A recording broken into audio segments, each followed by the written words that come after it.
today I'm going to try to explain why you shouldn't buy a lot of these Weiss Schwarz black labels for the multipliers of prices that some of these people are asking for.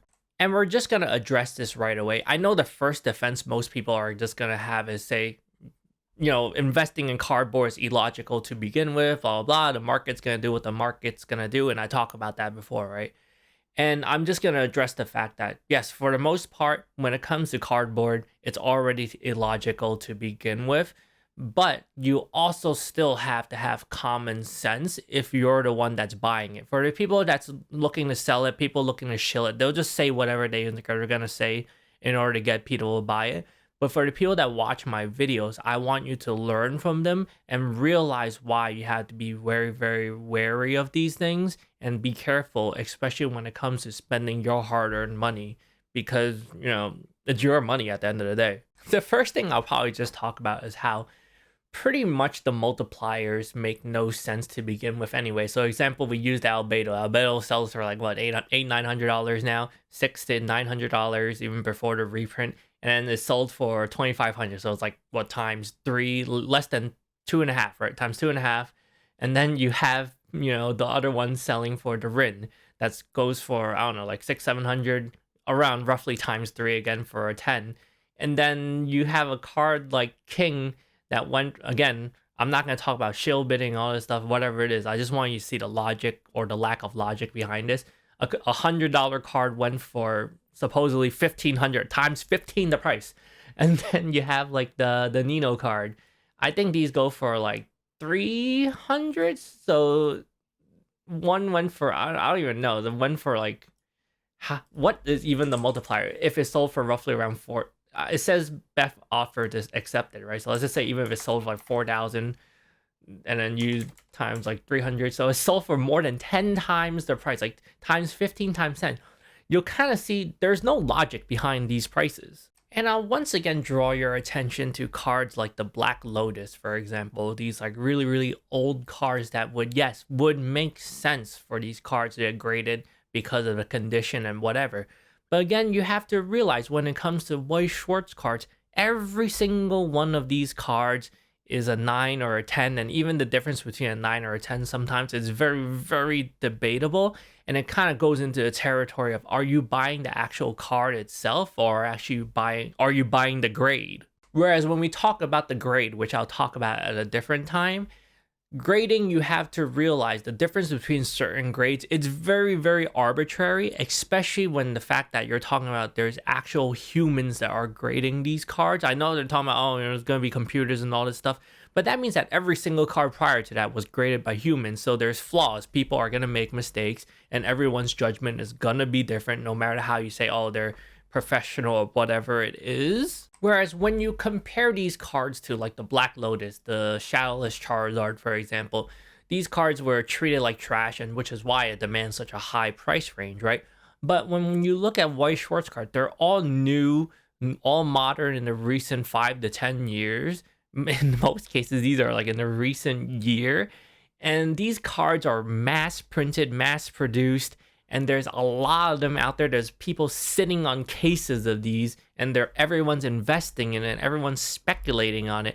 So if you're the person that paid times 15, times 20 the price on some of these cards that you could literally buy for like less than a couple $100, in most cases, like maybe like $100 to $200, then you're pretty much getting taken to Pound Town. I want you to think about it this way, right? Do I have a crystal ball? Can I tell you 100% that these prices won't go up? No. But can I tell you that the fact that something came out in the recent couple months and one item that you could buy for $100 is already times 20, times 8, times 10. The multiplier for these items are that high. Am I going to be able to tell you that realistically, how much higher can these prices go when it's already just released in the recent years and it's already like at such a high multiplier? Realistically, do you think these prices will just continuously go up? And I know people get mad because they're already invested in it, or they're the ones that are shilling these items and trying to sell these items, right? But for the people that are thinking about buying these items, you have to realize that there's a lot of market manipulation going on and everyone's just speculating on it. But when it comes to the territory where something's already times 15 the price, you have to be very, very, very careful because it just makes no sense. And if you can't afford to lose this money and you're not financially established, then you're in deep trouble. And I'll once again draw your attention to the King card that sold for $1,500, and we're not going to talk about, you know, the validity of sale or whatever it is. We'll just look at it from a point of view where it's sold for $1,500, right? So if you bought this card for $1,500 because it's a black label, and then what's to stop you from buying 15 copies of these and selling all 15 copies for a premium? Does that make any sense to you that literally anyone could buy multiple copies of $100 card? Or in some cases, people are selling rares, commons, or like double rares and, you know, trying to flip them, right? Does it logically make sense to you when you think about it as a buyer, right? For the people that are speculating, they're already hitting the downvote button.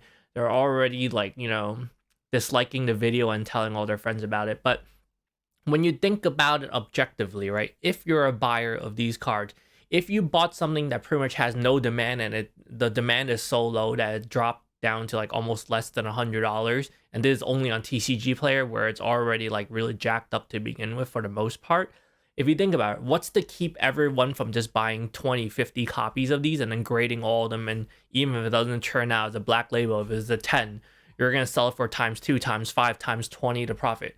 Does that make any sense to you? And I feel like, again, I'm just beating you over the head with the same information over and over again, but I want you to realize, again, if it is so easy to get rich, then why doesn't everyone just buy up every single SP, every single SSP, every single trial deck? Just buy it, flip it, grade it, whatever it is, right? It's because these prices are not sustainable and these prices do not make sense at all. And as a buyer, as someone who wants to collect these things, if you're buying these things at a premium, then you're getting taken to town. And, you know, if the people that buy it and they're looking to collect it and they could afford it, great. But if you're looking to think that, oh, this is an actual investment, when you're buying something for like times 2, times even on the low end times 2, right? But in this case it's like times 3, times 15, times 20 the price.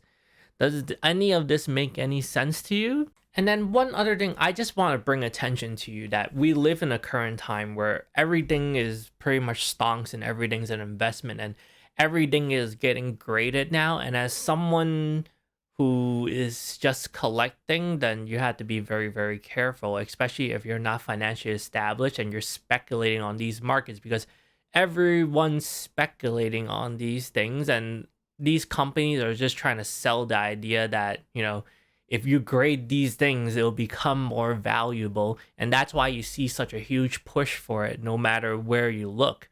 But you have to realize that these markets like cards or video games, it's all built on nostalgia, right? So you're predicting that 30 years from now, maybe someone else is going to be nostalgic for it. But you also have to realize the people that are buying these things right now are in the same age range as the people that grew up with it. So you're assuming that by the time you grow up and you're like 60, 70, 80 years old, there's going to be someone else that wants to buy it. But I also want you to realize that when it comes to inheriting things, most people of the younger generation do not want the things that, you know, that are trying to be passed down from their, you know, grandfathers or parents or whatever it is.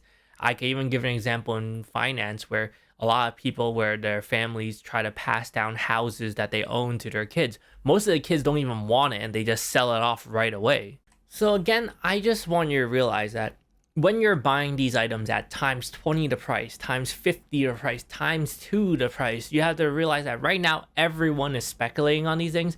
Everyone is sitting on top of these sealed cases of everything and they're trying to keep silent about it because they bought it at such a low price that it really doesn't matter, right? If they're able to flip it for times 2, times 5, then they're benefiting from it. But if you're the one that bought it for these times 2, times 5, times whatever bullshit multipliers, then pretty much if you were looking to make a profit off of it, you're going to have a very hard time, if at all, find anyone that's willing to buy it.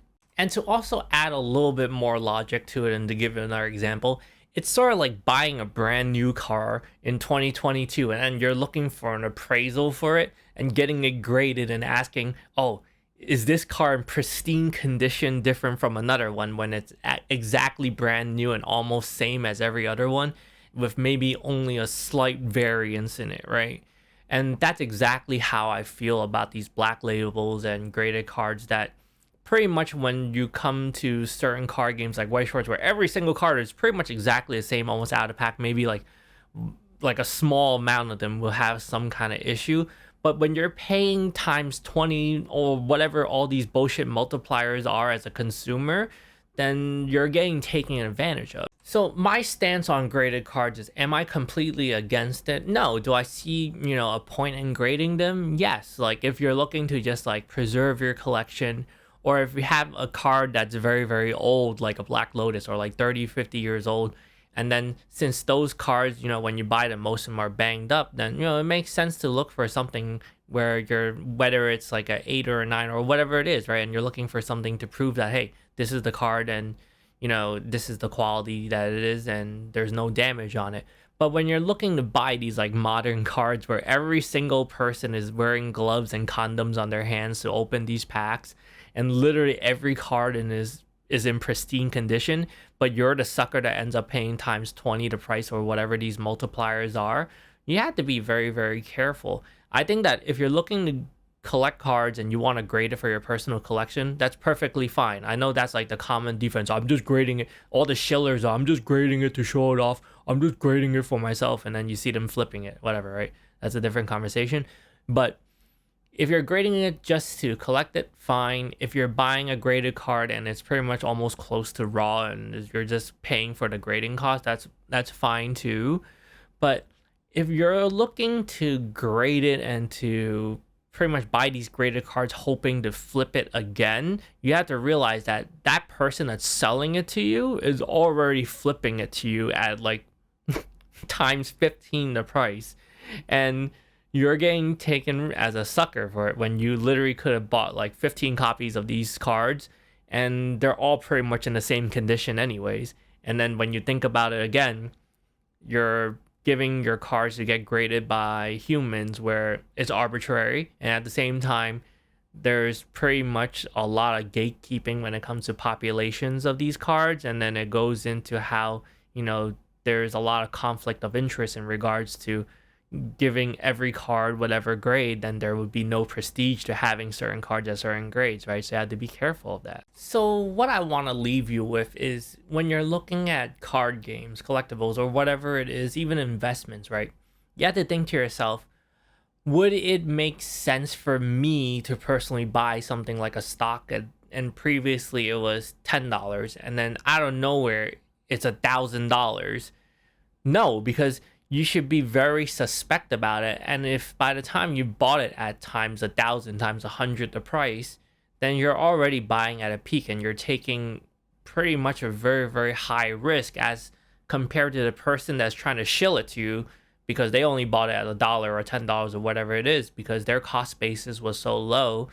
If they're able to get you to buy it and pump up the price, they could just dump it and profit off of it. Meanwhile, since you bought it at such a high price, then the only way for you to profit off of it if it goes higher, right? So if you bought one of these cards at times 3, times 10, times 15 the price, for you to actually ever make back your money if you're looking to invest in these things rather than actually buying them for collection, then it takes a lot for a market to go time higher than times 15 times, or even more than times 2 the price. It takes a lot of time, chance, and luck. And when we look at time, does it make, again, let's talk about what's logical and what makes sense, right? Does it make sense for something within 1 year that has no demand to go for even times 2 the price? Think about that, and think about that really hard. And then when we revisit the idea of time, right? I want you to realize that it is very, very scary for any sort of item in a short amount of time of less than 1 year to jump up by prices as high as these. And there's almost zero logic behind it. And when there's no logic behind it, you should be afraid. I would be afraid, because once again, dialing back to, if it was so easy to make this amount of money, then wouldn't everyone do it and everyone just be rich? Think about that, let it process, and you'll realize it. And then going back to my other video where I talked about markets and how, you know what, if it was so easy to make money, then why wouldn't everyone just buy 1,000 copies of these cards? And if I sell all of them for like 1,500, then I'll be like a bajillionaire, right? But it doesn't work like that, because the demand isn't there. This might have been a one-off sale, but if you were to try to sell it again, it probably might not ever happen again. And if you were the person that bought it at this price, then again, you got taken as a sucker and you got screwed over. And again, I'll bring these topics up because I want to teach you guys. I want to help people out there learn that you need to beware of these shill tactics, these scam sales tactics, and all these not for sale, not for trade posts, because they're trying to take advantage of people that are less fortunate and not as savvy, and maybe people that are even new to these markets that might not know that these things don't make sense.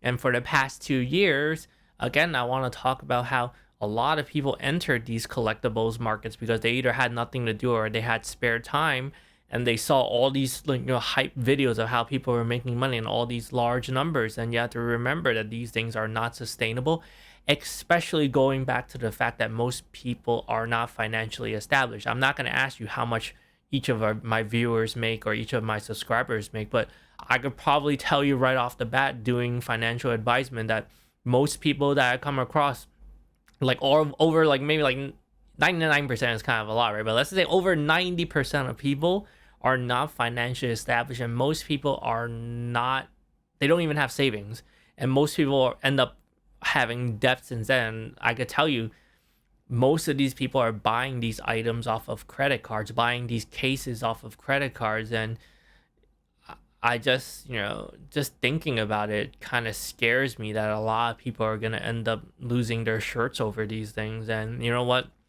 These people have families and these people have kids, and they're getting screwed over, and their families getting screwed over because they're getting roped into buying these items. And I just don't think that's right. Thank you for watching the video. I hope it helped you learn something in regards to just applying a little bit of logic when it comes to these items. And again, if you're the people that watch my video and you want to invest in these items, or if you're looking to just invest rather than just collect for your own sake, I would say if you're collecting, then just collect and buy at reasonable prices. But when it comes to these things that are getting jacked up for stonks, I would say avoid these things at all costs and do not buy them. And you're probably better off, I'll mention it over and over again, you're probably better off investing in traditional investments, your 401k, your retirement plans, and whatnot. Or even if you want to just park your money however else, you know what? Or in most cases, I know a lot of people out there are living in debt. So pay off those credit cards, pay off those loans, rather than, pretty much diving deeper into these pretty much speculated markets that will most likely you're going to lose money on. And you're probably going to perform way better in something more traditional.